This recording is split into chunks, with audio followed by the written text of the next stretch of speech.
कि हम क्या थे, क्या है और क्या होंगे अभी और आगे जाकर के। तो ये जानना है पुराना, दुनिया भर में इसका नाम है, आज से नहीं हजारों साल से है।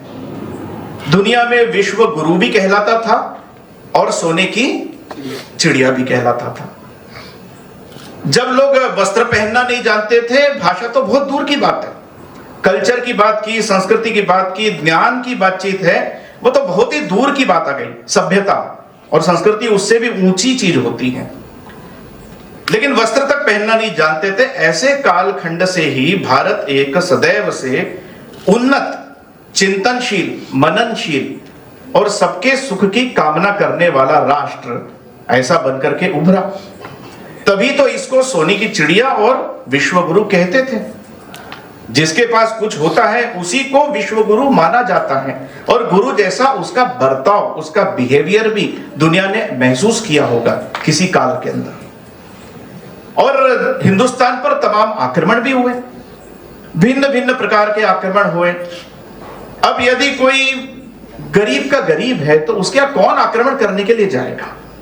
जिसके पास कुछ है लूटा जा सकता है, जिसके पास से कुछ छीना जा सकता है, लोग तो उसी के यहाँ पर आक्रमण करने के लिए जाते हैं, डकैती डालने के लिए जाते हैं। तो भारत के पास कुछ तो था।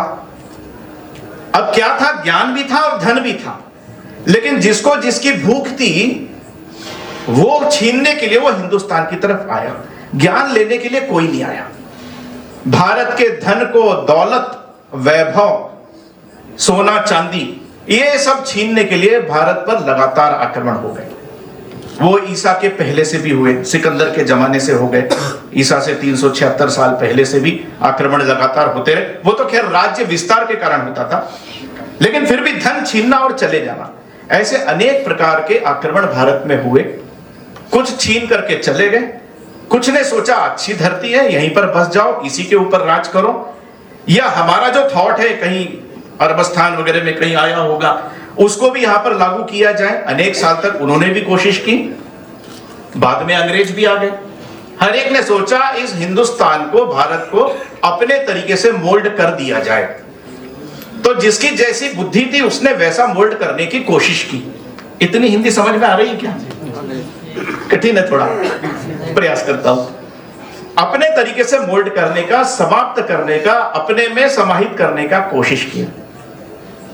जो अरब से आए हुए लोग थे, इस्लामिक संस्कृति थी, उन्होंने तो तलवार के बल पर ही भारत को हमेशा जीतने का कोशिश किया, सैकड़ों साल तक रहे, लेकिन उस हद तक वो सफल नहीं हो पाए, ऐसा कहा जाता है। बाद में अंग्रेज आए, अंग्रेजों ने तो बहुत कम शासन किया, केवल 200 ईयर्स अधिक से अधिक हमारे देश पर रहे। मुगलों का और इस्लाम का आक्रमण तो 700 से लगा करके प्रारंभ हो गया था, और कम से कम 1700 तक उनका राज्य, 1600 तक रहा, अंग्रेजों के आने के बाद तक रहा यहाँ पर भारत के अंदर। इतने साल के बाद में भी वो भारत को वैसा मोल्ड नहीं कर पाए जैसे अंग्रेजों ने चतुराई से कर लिया, क्योंकि इस्लाम गर्दन काटता था, लेकिन गर्दन काटना कोई इलाज नहीं है। अंग्रेजों ने बुद्धि से काम किया। इनको प्रेरणा कहां से मिलती है? ये लड़ने का जज्बा इनके अंदर कहां से आता है? ये क्यों सरेंडर नहीं कर रहे हैं?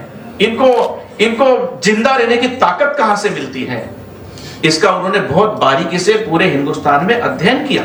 लोग बिठाए, हमारे जैसे थिंकर्स बिठाए, रिसर्च करने वाले लोग गए, और ये सब करके उन्होंने कहा इनकी गर्दन काटने की जरूरत नहीं है, इनके दिमाग के, इनके विचारों को ही परिवर्तन कर दो, इनकी थॉट प्रोसेस को ही चेंज कर दो, इनके विचारों को जहां से प्रेरणा मिलती है उन सब पावर स्टेशंस जो है, जहां से इनको एनर्जी मिलती है, उसको समाप्त कर दो।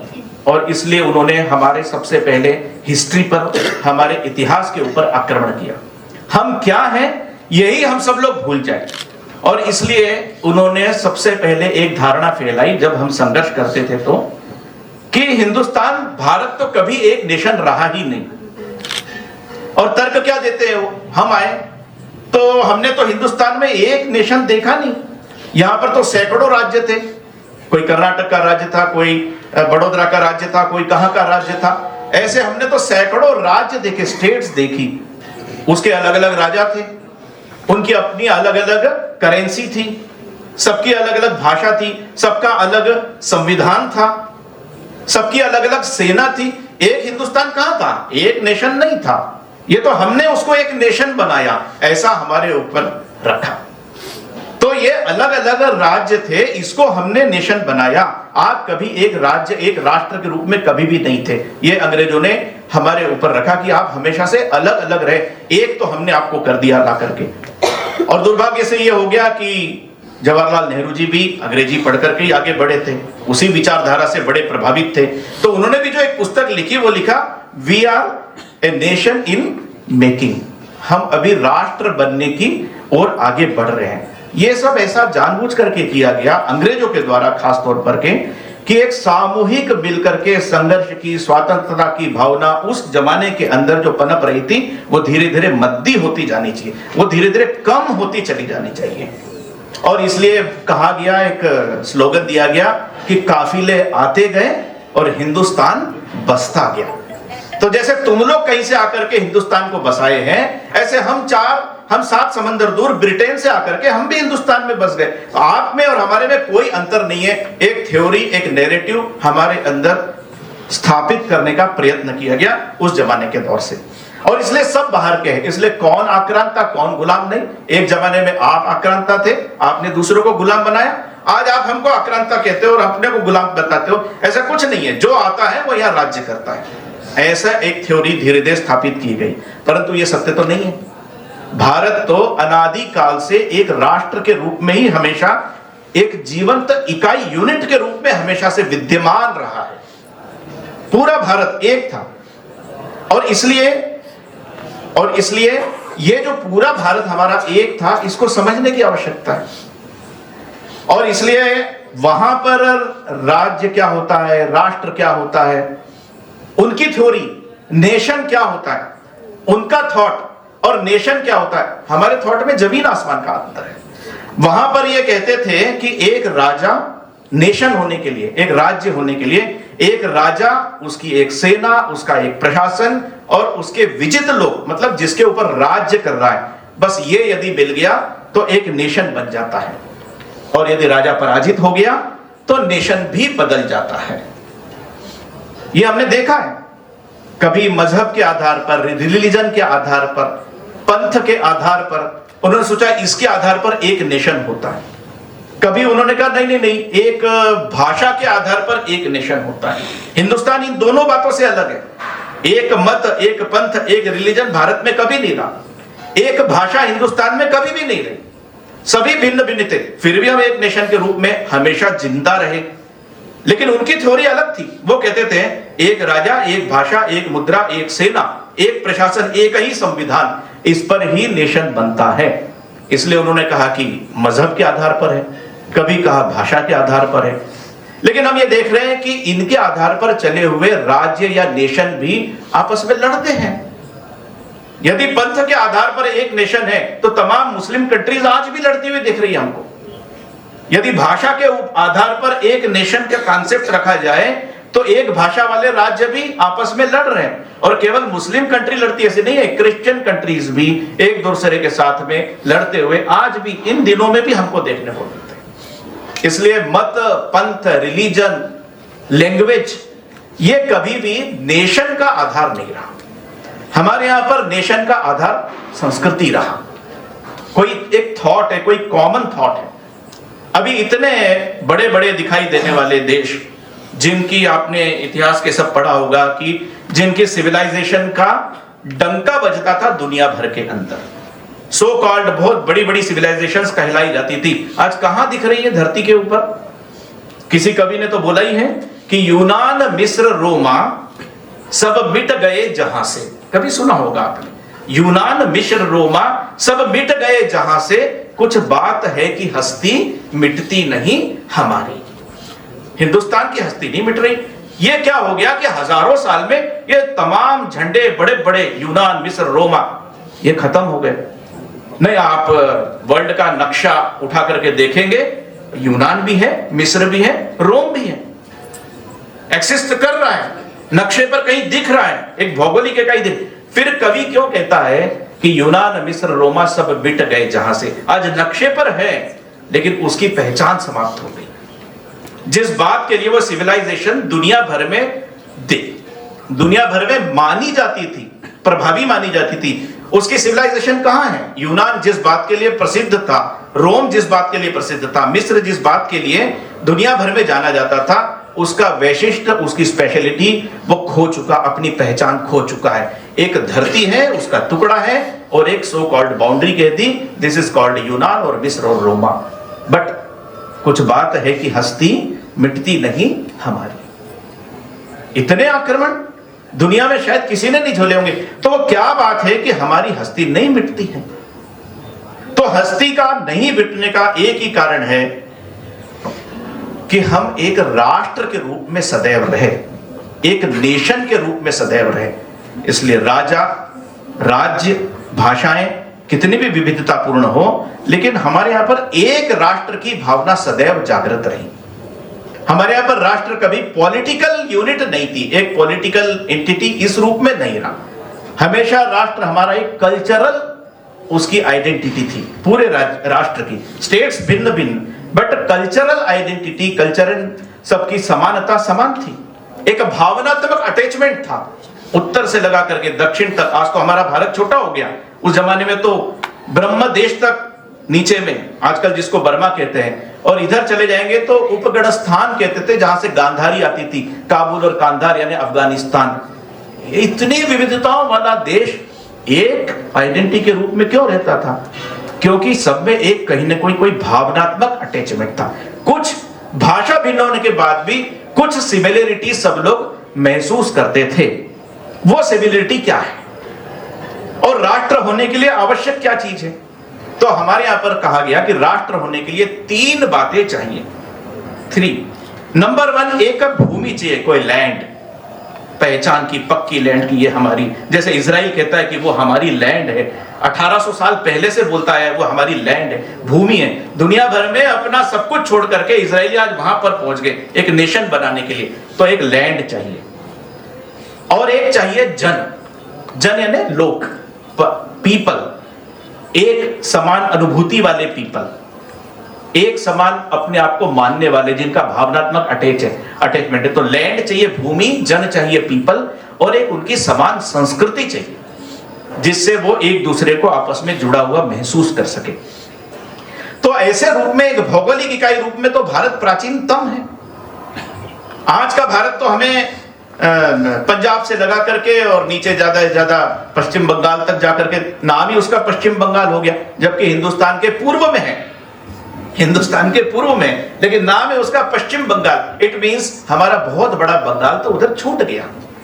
तो काबुल, कांधार से लगा करके कामाख्या के आगे तक ये हिंदुस्तान था। जम्मू कश्मीर के ऊपर से हिस्से से, पीओके जिसको आज कहा जाता है, वहां से लेकर के कन्याकुमारी तक भारत था यानी उसके डॉक्यूमेंट्स भी हैं। कहा भी गया, केवल अंग्रेजों के आने के बाद नहीं था। सैकड़ों साल पहले जो हमारा विष्णु पुराण लिखा गया है, उस विष्णु पुराण में भारत की डेफिनेशन कही गई है कि उत्तरम यत समुद्रस्य, समुद्र से उत्तर में, हिमाद्रश्चैव दक्षिणम, हिमालय के दक्षिण का जितना भूभाग है, वर्षम तद भारतम नाम भारती तत्र संतति, यत्र संतति। उस हिंदुस्तान, उस पूरे भूभाग का नाम है भारत, जिसकी हम चर्चा करने के लिए 2 दिन के लिए यहां आए हुए हैं। और इसलिए भूमि तत्व अति प्राचीन काल से है। जितना पीछे हम चले जाएंगे, द्वापर, कलयुग के 5000 साल हो गए, हजारों साल द्वापर के जिसमें श्री कृष्ण हो गए, उसके पहले हजारों साल श्री राम के जिसमें त्रेता युग के अंदर, उसके पहले हजारों साल का सतयुग, और ऐसी कितनी चतुर्युगियां चली गई, वो गणना करना कभी कभी कोशिश करना चाहिए उसकी। तो भूमि तत्व है वहां से यहां तक, और इस भूमि के साथ लगाव भी होना चाहिए, कोई अटैचमेंट होना चाहिए, आस्था होनी चाहिए, उसके प्रति कोई एक रिश्ता होना चाहिए जिसको कहना चाहिए। तो इसके साथ हमारे यहाँ पर रिश्ता, हमारे ऋषि मुनियों ने हजारों साल से कहा, ये धरती जो है इसके साथ हमारा रिश्ता है, माता भूमि पुत्रो अहम पृथिव्याः, वेदों के अंदर कहा। उस धरती पर रहने वाला जो मनुष्य है, उसने उस धरती को मां के समान मानना चाहिए। ये अटैचमेंट जब होता है, तब एक दूसरे का ख्याल रखने का प्रयत्न सब लोग मिलकर के करते हैं, उस धरती को बचाने का प्रयत्न करते हैं। और इसलिए माता भूमि पुत्रो अहम पृथिव्या। श्री रामचंद्र जी लंका को जीत गए, रावण को मार दिया। लक्ष्मण जी के तो मन में आ गया कि धूल भरी अयोध्या धूलों की, उसको छोड़ करके यहां लंका जो है सोने की है, इसमें ही बस जाते हैं ना, क्या बुरी बात है। लेकिन श्री रामचंद्र जी ने एक वाक्य कहा, अपि स्वर्णमयी लंका न मे लक्ष्मण रोचते। हे लक्ष्मण, ये लंका स्वर्णमयी है लेकिन मुझे अच्छी नहीं लगती। क्यों? जननी जन्म भूमिश्च स्वर्गादपि गरीयसी। मुझे मेरी मां और मेरी मातृभूमि मुझे स्वर्ग से भी बढ़ करके हैं। उस परंपरा के हम लोग हैं, उस श्री राम की परंपरा के चरित्र के अनुसरण करने वाले हम लोग हैं। उनके आचरण से हिंदुस्तान की परंपरा बनी है। महापुरुषों ने बोला मात्र नहीं, महापुरुषों ने करके दिखाया। बोलना एक चीज होती है, लेकिन उन्होंने अपने आचरण में करके दिखाया, और इसलिए ये भूमि सदैव से एक रही है। हमारे पास है जन, पीपल, इस पर हजारों वर्ष से जो निवास करने वाला जन है हमारा। हम लोग हमारे पुराणों के आधार पर बोलते हैं, रामायण के आधार पर बोलते हैं, शास्त्रों के आधार पर बोलते हैं, उपनिषद में भी सब बातें बोली जाती हैं। आज का जो साइंस है, आज की जो सारा विज्ञान है, आज के जो इतिहासकार है जो अपने आप को बहुत श्रेष्ठ मानते, वो तो इनको कविताएं मात्र बोलते हैं, जबकि पुराणों में तो इतिहास है, पूरा का पूरा लिखित इतिहास है सारे पुराणों के अंदर, शास्त्रों के अंदर। हाँ, कहने का तरीका अलग प्रकार से कहा गया, रोचक तरीके से कहा गया, स्टोरीज के रूप में कहा गया, ताकि सहजता से जन सामान्य को समझ में आ सके। लेकिन आज के वैज्ञानिकों ने कहा है कि हजारों हजार साल से हिंदुस्तान के अधिकांश लोगों का, अधिकांश बोलना पड़ता है उनको आजकल, अधिकांश लोगों का डीएनए गुणसूत्र एक ही है। टेस्टिंग करके देखा गया है। रूप रंग ये थोड़ा बहुत भिन्न हो सकता है, वो भौगोलिक परिस्थितियों के कारण होता है, मौसम के कारण भी हो सकता है। एक परिवार के अंदर भी दो प्रकार के और परिवार में सदस्य मिल सकते हैं, लेकिन उसके डीएनए में जाएंगे, गुणसूत्र में जाएंगे, तो वो सबके समान देखने को मिल रहे हैं हजारों हजार साल से। और इसलिए भौगोलिक क्षेत्र की जटिलताओं, मौसम के कारण भले विविधता हो, सबके गोत्र भी एक समान दिखते हैं। आप जम्मू कश्मीर के लोगों से पूछिए आपका क्या गोत्र है, और तमिलनाडु, कर्नाटक, आंध्र के लोगों से भी पूछिए क्या गोत्र है, आपको वही गोत्र पूरे हिंदुस्तान में देखने को मिलेंगे, पूरा हिंदुस्तान के अंदर। जातियां भी भिन्न होंगी ना, 4 वर्ण जो बोला जाता है, या जातियां भी यदि भिन्न होंगी एक वर्ण के अंदर भी, तो भी आप देखेंगे सबके गोत्र कहीं न कहीं, कोई वशिष्ठ है, कोई अत्रि है, भिन्न भिन्न प्रकार के गोत्र पूरे हिंदुस्तान में देखने को मिलते हैं। ये हमारे डीएनए गुणसूत्र को दर्शाने वाले ही, पहचान बताने वाली हमारी उस समय की एक व्यवस्था थी। और इसलिए हम यहीं के हैं, मूल निवासी हैं, हिंदुस्तान के हैं। इस नैरेटिव को चेंज करने के लिए अंग्रेजों ने कहा आप एक नेशन थे ही नहीं, लोग आते गए, कारवां बसता गया। तो इस नैरेटिव का उत्तर आज की जो टीम है, यंग थिंकर्स हैं, आगे का जो विचार आप करेंगे, इसके बैकग्राउंड में यह देखना पड़ेगा कि किस प्रकार के चैलेंजेस, किस प्रकार के क्वेश्चंस हमारे यहां पर अंदर तक डाल दिए गए सिलेबस में। हम तो 75 साल के बाद में कौन सी पीढ़ी है, एक बार देख लेना चाहिए। लेकिन इस बीच में जो पीढ़ियां निकल गई और उन्होंने ही पूरा हिंदुस्तान का सिलेबस बनाया। दुर्भाग्य से इस विचारधारा के, जिसे हम वामपंथी कहते हैं, कम्युनिस्ट कहते हैं, इस प्रकार की विचारधारा के लोग ही शुरू से शिक्षा मंत्री और शिक्षा जगत के अंदर चले गए। तो वो तो उसी मानस से थे कि हमें हिंदुस्तान को एक कभी दर्शाना ही नहीं है। तो सावधानी के साथ में विचार करते समय इस पर हमें जाना पड़ेगा। तो भूमि हमारे पास है और जन हमारा है, लेकिन इन सबको जोड़ने वाले सबसे मुख्य चीज होती है संस्कृति। अब इसको अंग्रेजी में क्या कहेंगे वो समझना पड़ेगा। एक शब्द आजकल लोग कल्चर बोलते हैं, है ना, लेकिन जिस भाषा में जितना व्यापकता होती है वो उतने ही शब्द को प्रेजेंट कर सकता है। हमारी भाषा में संस्कृति, जैसे हमारे भाषा में नेशन और उनकी भाषा में देश, कंट्री, इसमें बहुत जमीन आसमान का अंतर है इस नेशन के, हमारे इसके अंदर। तो इसलिए जो संस्कृति है ये दरअसल मुख्य तत्व है सबको जोड़ने का। और संस्कृति क्या है? संस्कृति मतलब जीवन जीने का और जीवन को देखने का एक दृष्टिकोण है। हमारे यहां पर संस्कृति, सांस्कृतिक कार्यक्रम संस्कृति नहीं है।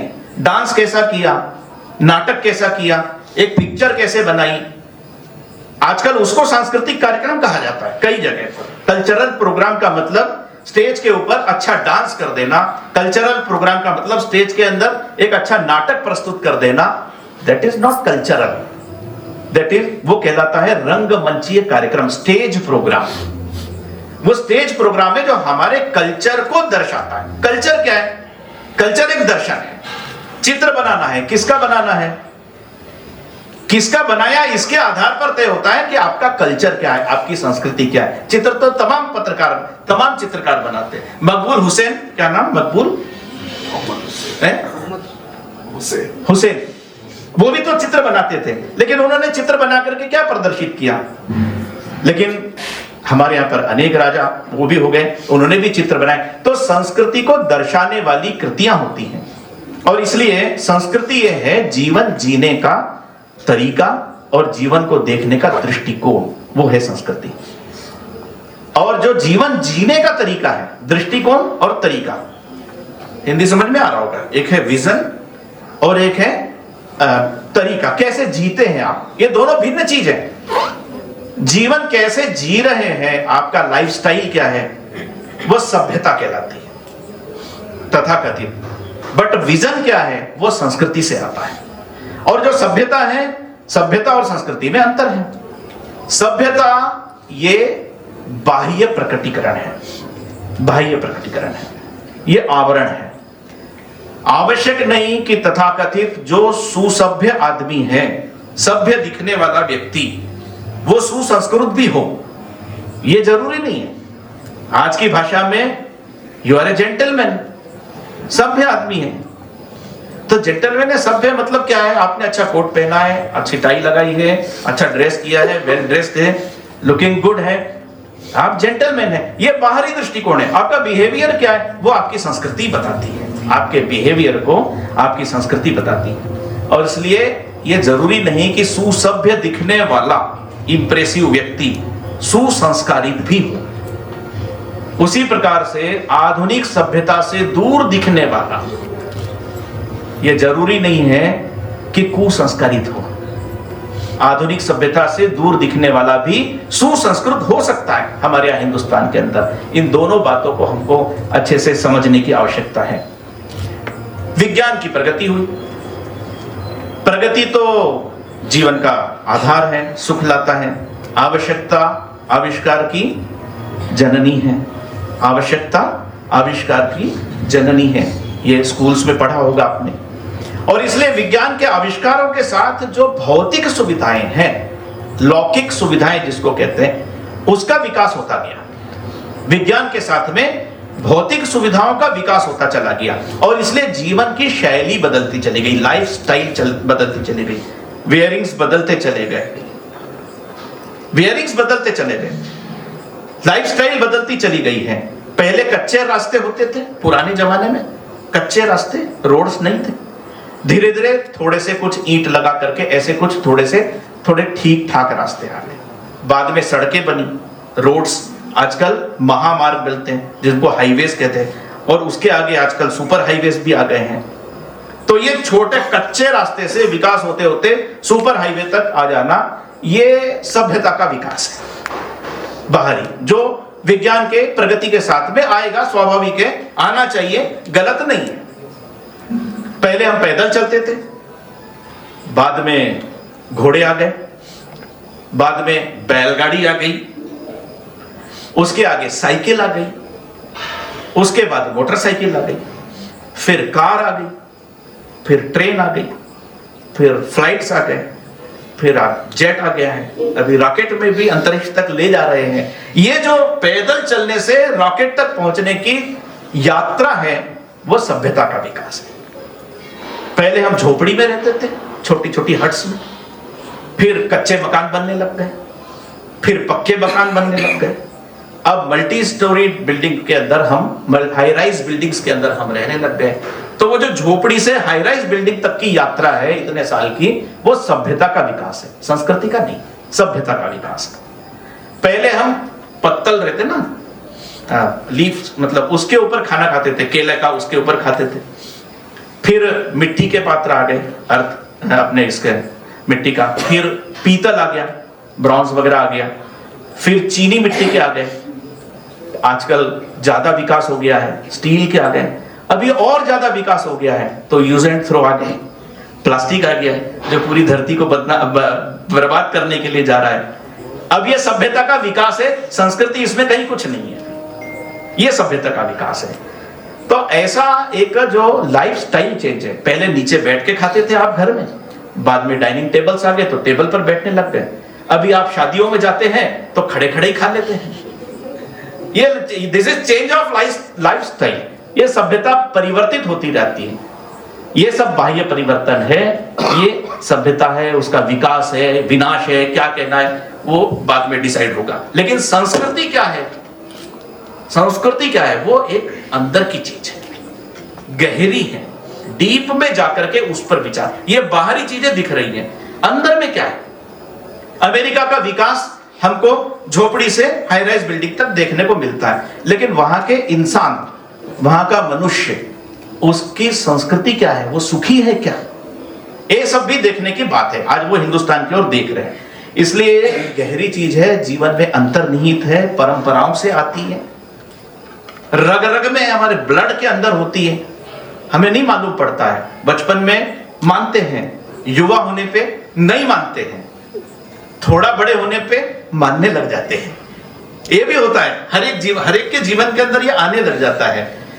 तो सपने देखते हैं तो बीच में नहीं मानते हैं, फिर जब एक्सपीरियंस आते हैं, बहुत सारे अनुभव आ जाते हैं, नहीं हमारा पहला वाला ही थोड़ा ठीक था, इस बात पर हम फिर से जाकर के चले जाते हैं। तो ये चक्र चलता ही रहता है, हर एक मनुष्य के जीवन में चलेगा।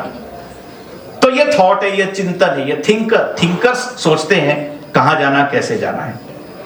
तो ये संस्कृति जो है ये हमारी कृति को दर्शाती है, सम्यक कृति हमारी, उसको दर्शाती है हमारी संस्कृति।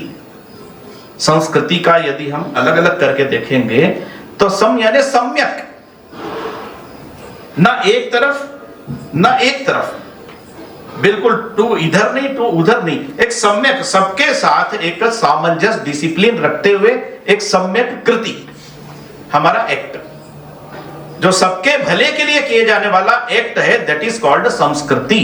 ये तो सम उपसर्ग है संस्कृत का, और कृ धातु है, और ती जो है प्रत्यय है, इन तीनों को मिलाकर के संस्कृति बन गई। और ये संस्कृति कहां से आती है?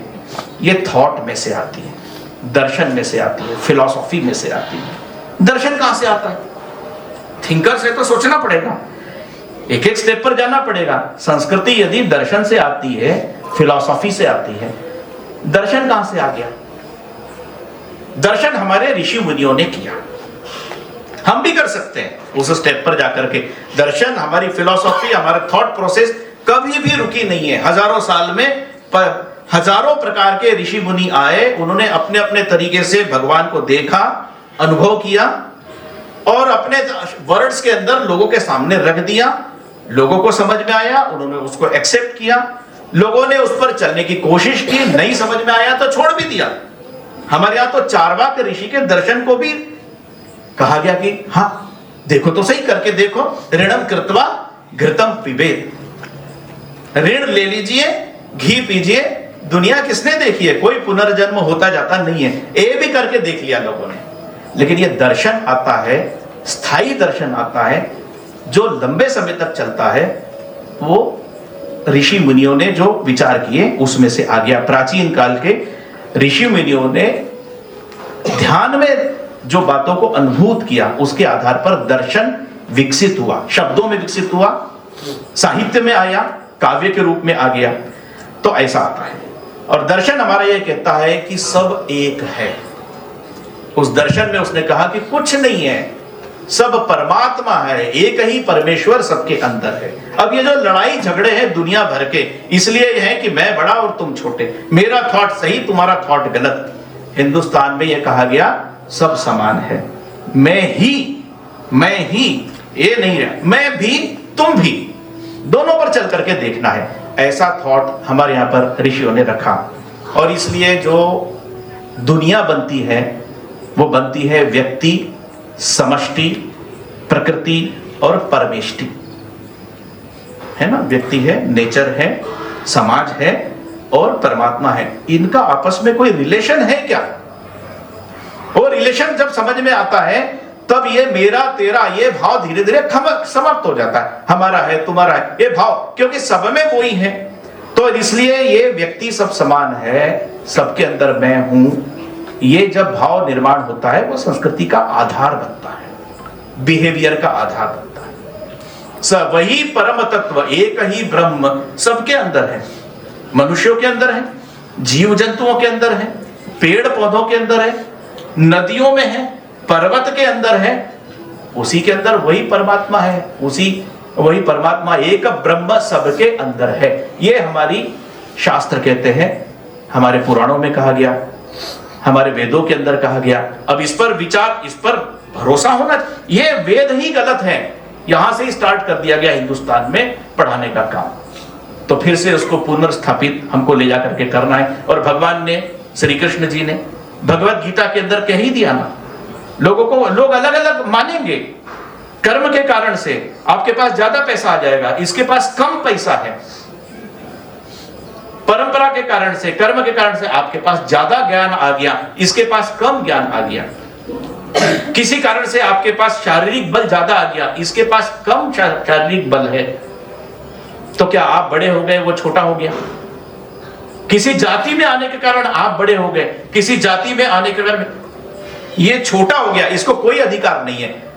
ऐसा कभी भी आ सकता है। इसलिए भगवत गीता के अंदर भगवान श्री कृष्ण ने कहा, मैं सबके अंदर हूं, ईश्वर सर्वभूतानां हृदयेषु, मैं सबके हृदय के अंदर विराजमान हूं। भगवत गीता के अंदर श्री कृष्ण ने कहा मैं सबके अंदर हूं। सबके मतलब पुरुष महिला सब नहीं, सब ऑल लिविंग एंटिटीज जो भी हमको देखने को मिलती है, सबके अंदर हूं।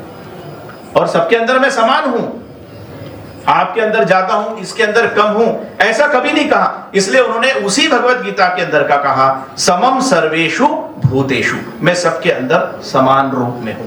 ये हमारे दर्शन का आधार है, कृति का आधार है। संस्कृति बनने का कृति जो है वो आधार है। आपके पास शक्ति है तो आप इसको लूट सकते हैं ना। आपके पास शक्ति यदि भगवान ने दिया है तो इसलिए दिया है कि जो नहीं कर पा रहा है उसकी सहायता करो। भगवान के हैंड बन करके आपको उसकी सहायता करना है। ये दर्शन जब दिया जाता है तो धनवान व्यक्ति किसी को लूटता नहीं है, धनवान व्यक्ति गरीब की सहायता करता है। विद्वान व्यक्ति किसी के मजाक नहीं उड़ाता है, विद्वान व्यक्ति उसको पढ़ा करके एक लेवल पर लेकर के आने की कोशिश करता है। क्योंकि जब तक ये डिफरेंसेस रहेंगे, कोई बहुत बड़ा और कोई बहुत छोटा, तब तक समाज में शांति सुख नहीं रह सकता है। और इसलिए सबके मंगल की कामना करने की भावना ये हमारी संस्कृति है। और इसलिए कहा गया सर्वे भवन्तु सुखिनः। ये सब उस दर्शन में से, ये इन वाक्यों के आधार पर हमारी कृति और सभ्यता जब धीरे धीरे विकसित हुई। और इसलिए सबको देखने की समान मान्यता। आज भिन्न प्रकार के मत पंथ तो देखने को मिलते हैं, भाषाएं भी भिन्न भिन्न है, लेकिन मान्यता सबकी समान है।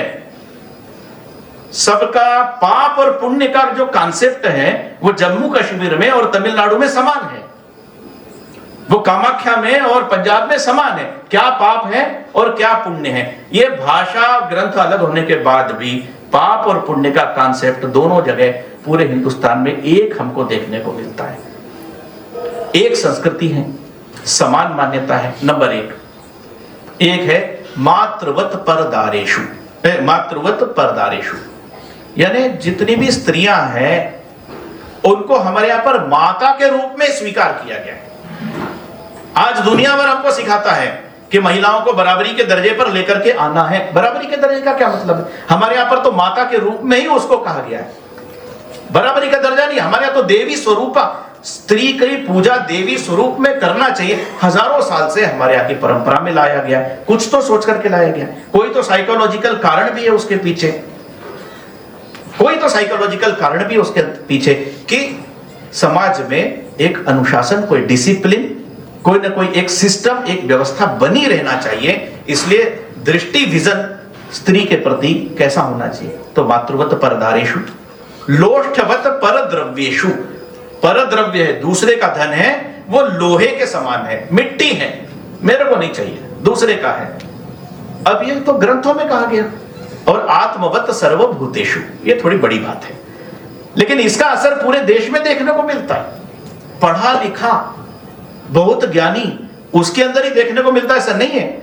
आप मार्केट में जाएंगे, छोटा छोटा दुकानदार, आज के जमाने में तो पूरा पैकिंग मटेरियल मिलता है, प्लास्टिक के अंदर या पॉलिथीन में पैक मटेरियल मिलता है। लेकिन कभी छोटेपन में, बचपन में आप यदि मार्केट में गए सब्जी लेने के लिए या शक्कर खरीदने के लिए गए हैं, आपने ऐसा देखा होगा, वो सब्जी, वो महिला, फुटपाथ पर बैठी हुई महिला आपको सब्जी जब डाल करके देती है, पूरा है, कांटा बराबर है, लेकिन थोड़ी सी सब्जी और उठा करके डाल देती है, करती नहीं करती है।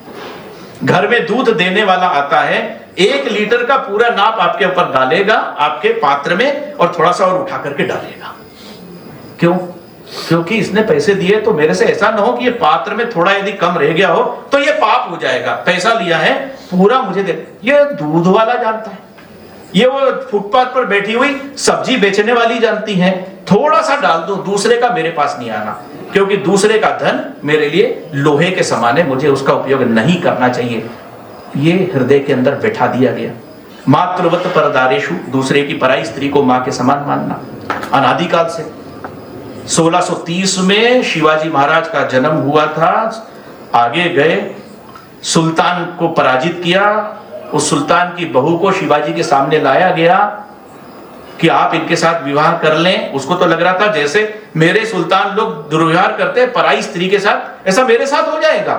लेकिन शिवाजी ने क्या कहा, आप जितनी सुंदर है, इतनी यदि मेरी मां सुंदर होती तो मैं भी आपके समान सुंदर होता। यानी मां का दर्जा देते।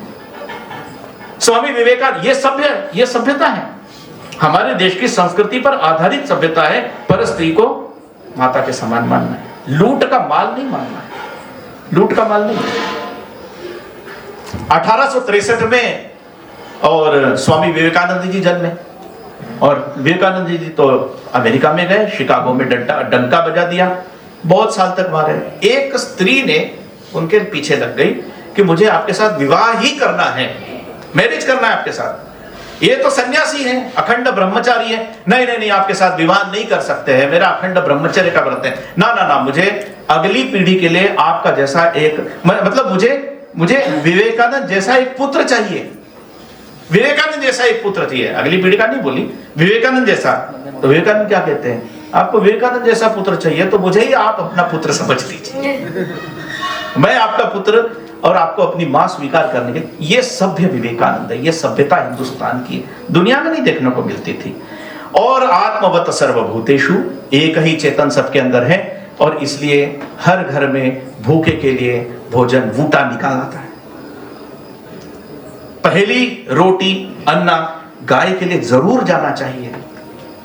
कोई बड़े लोग बताया मार्केट में जाते थे, गार्डन में घूमने के लिए जाते, पॉन्ड पर जाते हैं, है ना, तालाब जिसको कहते हैं, तो मछली के लिए कुछ न कुछ लेकर के जाते हैं।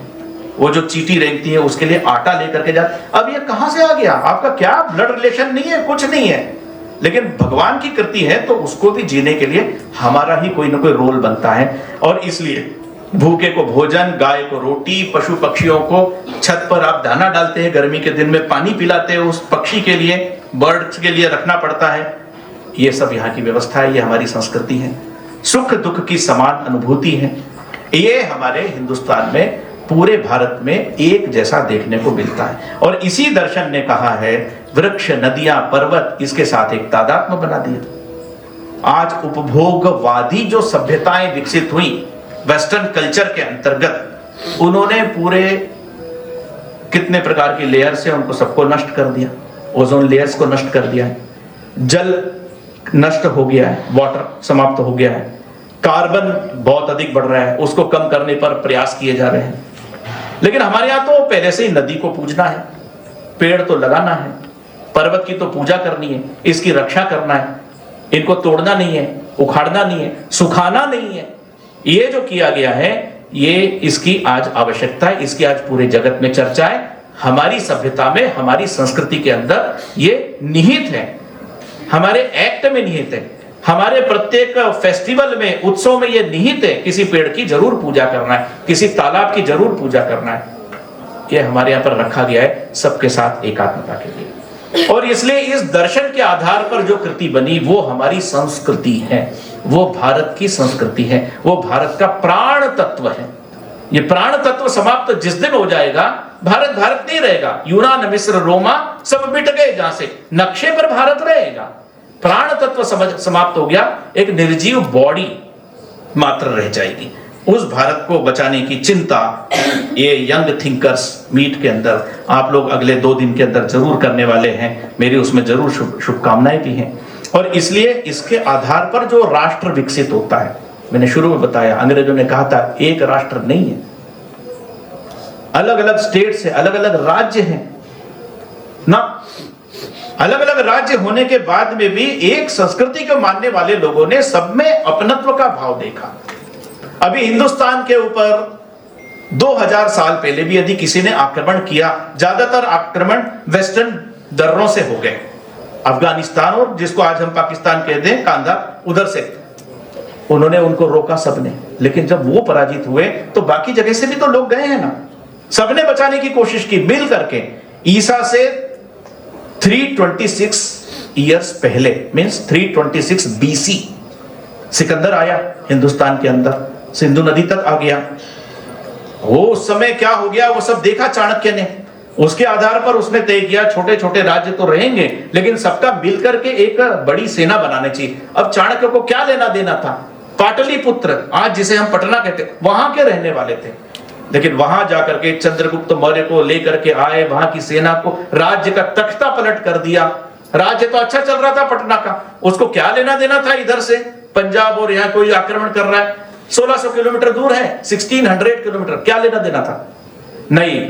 लेकिन यदि यहां पर संस्कृति का नाश होना है तो वो चलते चलते मेरे घर तक संस्कृति का नाश, उसका आक्रमण आ जाए, उसको वहीं पर जाकर के दरवाजे पर बचाना है। और करके दिखाया 326 BC। उस जमाने में भी ये भाव था, चाणक्य, चंद्रगुप्त जो आप लोगों ने सुने हैं। और उसके बाद सेल्यूकस भी आ गया, वो भी था। बाद में एक 185 ईयर BC एक दिमित्र आ गया, ग्रीक था। थोड़ी हमारी सेनाएं कमजोर हो गई थी उस समय में, अशोक भी कमजोर हो गए थे, उसके बाद की बात है लगभग। दिमित्र आ गया, उसने देखा भारत बड़ा कमजोर हो गया है तो चला आया अयोध्या तक। इस बीच में बड़े घटनाक्रम हो गए थे और इसलिए भारत का जो वेस्टर्न हमारा बॉर्डर है, जो रोक करके रखता था बाहर के तूफानों को, वो कमजोर हो गया शस्त्र डाल देने के कारण से। और इसलिए ग्रीकों को लगा अब हम हिंदुस्तान पर कब्जा कर सकते हैं, जो सिकंदर नहीं कर पाया था। तो वो आया, अंदर घुसते घुसते अयोध्या तक आ गया। ये खबर कलिंग के राजा को लगी। अब कहां अयोध्या और कहां कलिंग, उत्कल, उड़ीसा, भुवनेश्वर, कटक, वहां का राजा था जैन राजा खारवेल। नाम नहीं सुना होगा किसी ने क्योंकि बताया नहीं जाता है। जैन राजा खारवेल था, अपनी सेना लेकर के 1000 किलोमीटर दूर है अयोध्या, 1000 किलोमीटर दूर अयोध्या में आकर के उसने लड़ाई ली ग्रीक आक्रमणकारियों से और मारते हुए खदेड़ते खदेड़ते 1600 किलोमीटर आगे सिंधु नदी के पार तक खदेड़ करके वापस आ गया। क्या लेना देना था। बाद में जो जितने तक खदेड़ करके आ गया भगा के, वहां उसने राज्य नहीं किया कि अब मैंने ग्रीकों को भगा दिया है तो उत्कल का राज्य, कलिंग का राज्य अब सिंधु नदी तक हो गया, ऐसा नहीं किया उसने। जो हिंदुस्तान के हिंदू पुराने राजा थे वो राज्य उनको वापस सौंप दिए ग्रीकों से छीन करके और वापस अपने कलिंग के अंदर चला गया। ये हमारी संस्कृति थी। राज्य अलग थे लेकिन राष्ट्र, नेशन एक था, राज्य, स्टेट्स अलग थी। ऐसा अनेक बार हिंदुस्तान में होते हुए हमने देखा है अनेक प्रकार से। बाद में ग्रीक के बाद शक, हूण, कुषाण आए, 200 साल तक उन्होंने राज्य किया। वो जैन तक राज्य आकर के कर गए 200 ईयर्स तक, परंतु अंततः वो सब घुल मिल गए। कहा यह जाता है कि राज्य पराजित हो गया, ऐसे घुल मिल गए। शक, हूण, कुषाण, ये बर्बर जातियां थी, आपने शायद पढ़ी होगी कि नहीं मालूम नहीं, लेकिन उन्होंने भारत में 200 साल तक राज्य किया। आज कहां है वो? अरबस्तान के आए हुए लोग दिखते हैं आज भी, आइडेंटिटी बना करके बैठे, लेकिन शक, हूण, कुषाण कहां चले गए? हमारे हिंदू धर्म संस्कृति के कि व्यापकता उसके दर्शन के इतने प्रभावित हो गए, उसी में घुल मिल करके समाप्त हो गए, समाप्त नहीं हो गए, समाहित हो गए। शक हुण कुषाण। तो राज्य हार गए हम, लेकिन राष्ट्र हमारा जीत गया। स्टेट हार गए बट नेशन जीत गया। संस्कृति में मिल गए मतलब नेशन जीत गया हमारा। इंदौर की महारानी थी देवी अहिल्याबाई होलकर, नाम तो सुना होगा। छोटे से स्टेट, इंदौर स्टेट की महारानी थी, एक छोटे से, लेकिन राष्ट्र की संकल्पना, अंग्रेजों के पहले की बात है, अंग्रेजों के राष्ट्र की संकल्पना क्या है? दर्शन करने के लिए हिंदुस्तान में जहां जहां गई पूरे भारत में 120 से 120 से अधिक प्लेसेस पे उन्होंने मंदिरों का जीर्णोद्धार कराया। जिन मंदिरों को मुगलों ने तोड़ा, सुल्तानों ने तोड़ा, मुसलमानों ने तोड़ा, ऐसे सब मंदिरों का निर्माण, सोमनाथ मंदिर का निर्माण अहिल्या देवी होलकर ने किया। केदारनाथ के अंदर आप जाएंगे, अहिल्या देवी होलकर का पत्थर लगा हुआ है। बाबा विश्वनाथ, जो आप काशी में जाएंगे, वहां पर अहिल्या देवी होलकर ने उस जमाने में मंदिर बनवाया। औरंगजेब के टूटे हुए मंदिर को बनवाया अहिल्या देवी होलकर ने। और नरेंद्र मोदी जी ने इसीलिए वो पूरा नया मंदिर का कॉरिडोर जो बनाया है, आप जाएंगे अहिल्या देवी होलकर की प्रतिमा लगाई। हम तो आज कर रहे हैं, ये महिला ने तो सैकड़ों साल पहले वो काम करके दिखाया। स्टेट अलग but nation one, one nation, एक भारत। राज्य अलग अलग हो सकते हैं, ऐसा उन्होंने गया में किया, कई जगह किया, 120 प्लेसेस पर जाकर के किया है। और इसलिए ये बात, एक राष्ट्र और एक भारत की जो भावना है, ये हमारे यहां पर सबने की है। जैन राजा ने की, अहिल्याबाई होलकर ने की, जिनके नाम आप कभी कभी एकात्मता स्तोत्र में पढ़ते होंगे, यहां बताएंगे क्या मालूम नहीं। उन सब लोगों ने मेरा अपना विचार नहीं किया, राष्ट्र का विचार किया, सबका विचार किया। ये संस्कृति है, ये जीवन शैली है, ये परंपरा है, ये बचना चाहिए, यही भविष्य की दुनिया का मार्गदर्शन करने वाली है। इस बात के लिए उन्होंने अपना जीवन पूरा समर्पित किया। इस संस्कृति को स्थापित करने के लिए देश भर में विभिन्न प्रकार के मेले लगते हैं, कुंभ के मेले लगते हैं, हमारे यहां पर भी लगते हैं। अब इन मेलों में लाखों लोग आते हैं, कौन बुलाता है? एक गांव में बैठा हुआ पुजारी पंचांग देख करके बता देता है इस महीने में कुंभ का मेला लगेगा। तमिलनाडु से लगा करके और आंध्र प्रदेश से लगा कर सब लोग जाते हैं, गंगा में स्नान करके आ जाते हैं। ये चिंतन के स्थल थे। आज हम यंग थिंकर्स फोरम पर बैठ करके जरूर करना है, लेकिन 12 साल में एक बार जो कुंभ होता था ना, वो उस कुंभ में दुनिया भारत भर के ऋषि मुनि, ज्ञानी, वैज्ञानिक, समाज शास्त्री, ये सब लोग आकर के एक महीने के कुंभ में विचारों का आदान प्रदान करते थे। ये कुंभ हमारे थिंकर्स प्लेसेस होती थी। वहां पे केवल नदी में नहाना ये नहीं था, ये तो केवल एक रिचुअल, एक परंपरा थी कि ठीक है नदी में नहाना। बाकी दिन भर क्या करते थे?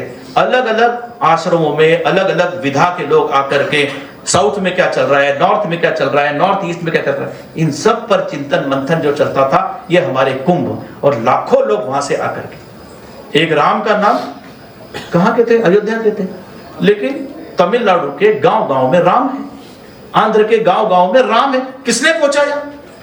कोई टीवी नहीं, कोई रेडियो नहीं, कोई आने जाने के साधन नहीं।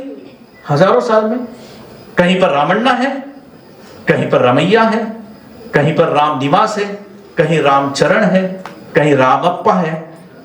नाम राम सब में है। कोई रामैया हो सकता है, कोई रामण्णा हो सकता है, कोई रामप्पा हो सकता है, भिन्न भिन्न हर स्टेट के अंदर होंगे, रामलिंगम है कहीं पर, लेकिन राम सबका एक है। अब ये राम को एक एक गांव में किसने पहुंचा दिया? ये सोचने की बात है, ये दर्शन है, ये संस्कृति है, ये सब स्थानों पर गई है। और इसलिए ये जो संस्कृति है ये श्रेष्ठ है, दुनिया का मार्गदर्शन करने वाली है। आगे कैसे मार्गदर्शन करें? किसी को जीतना नहीं है शस्त्र से, वसुधैव कुटुंबकम की श्रेष्ठ भावना लेकर के पुरखों ने जो भारत को विश्व गुरु बनाया, सोने की चिड़िया तो हम बनने जा ही रहे हैं, लेकिन अब विश्व गुरु के स्थान पर भारत को पहुंचाना है। दुनिया भारत को देख रही है। आज का युवा उन परंपराओं को, उस सभ्यता को, संस्कृति को कैसे आगे ले जा सकता है, इस पर आप लोग आगामी 2 दिन में पूर्ण रूप से विचार करेंगे। सब प्रमुख लोग हैं, आप यंग थिंकर से नए नए जो आपके पास विचार आए, कुछ पृष्ठभूमि के साथ में, उसको जरूर पूरा डॉक्यूमेंटेशन किया जाएगा। संघ में भी अखिल भारतीय स्तर पर उसको बहुत अच्छे ढंग से पढ़ा जाएगा, विचार किया जाएगा। ऐसा एक शुभेच्छा देता हूं।